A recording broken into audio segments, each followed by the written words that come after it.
With every month that passes, the Boruto manga continues to get closer to the time skip. Now, where we're at currently in the Boruto manga is Code has just taken Amato and is back at his facility. Now, with these events happening and a lot of stuff sort of building up towards the time skip, it's seeming like we're going to be getting into the final battle pretty soon.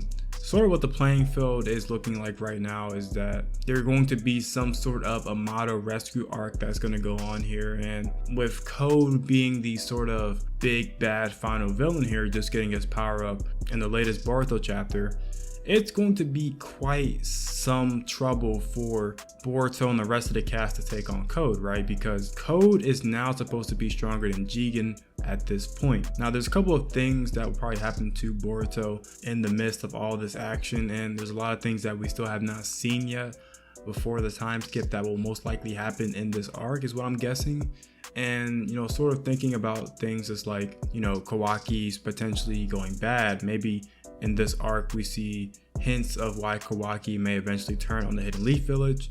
Maybe it might have something to do with Amato once they finally reach Amato, and maybe Amato finally reveals his big bad plan and that's something to do with Kawaki. There could be also other things like we need to see how Boruto gets his scar, right?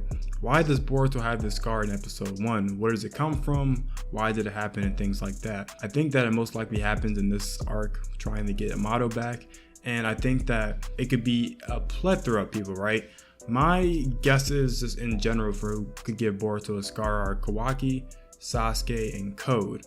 I think most likely it would either be Sasuke or Code. Sasuke being if he has to stop Boruto in case Boruto ends up getting taken over by Momoshiki again, or Code if Code just happens to scar his eyeball. Now, there is a possibility that Boruto can get taken over by Momoshiki again. Momoshiki can't necessarily revive in Boruto's body right now, but he can still potentially take him over. So Boruto still does have some sort of liability around him. You know, he's sort of unpredictable as to when Momoshiki could potentially take his body over. So I think that the cast just needs to be sort of careful when they're going to these fights, and, you know, I think Sasuke being there with Boruto is probably the best thing that can happen right now. And I made a video about this with my chapter 71 predictions, but Sasuke could actually die in this future fight with Code just because of the stakes that are being held up here, and sort of go back to the time skip. Maybe something happens to Sasuke to where now Boruto has Sasuke's cape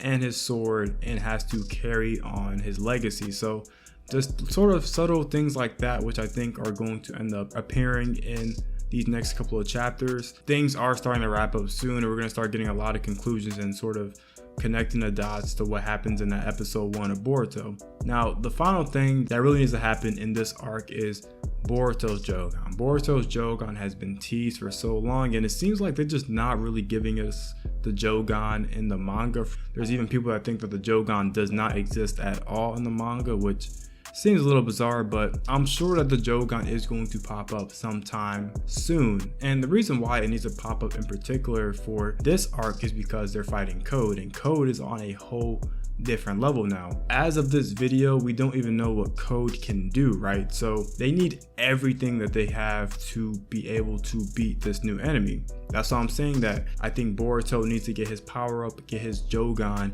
and actually fight back against Code. Kawaki got his power up. It's time for Boruto to get his power up as well.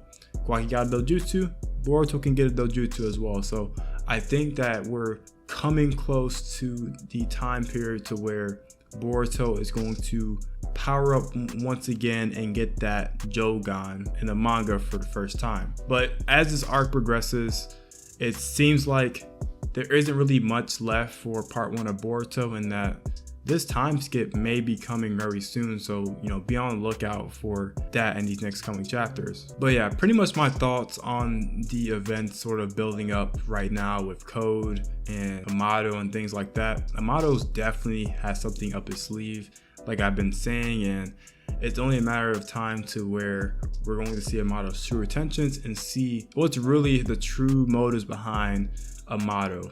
And be sure to leave a like, comment, and subscribe, and join the Discord, and I will see you guys later. Peace.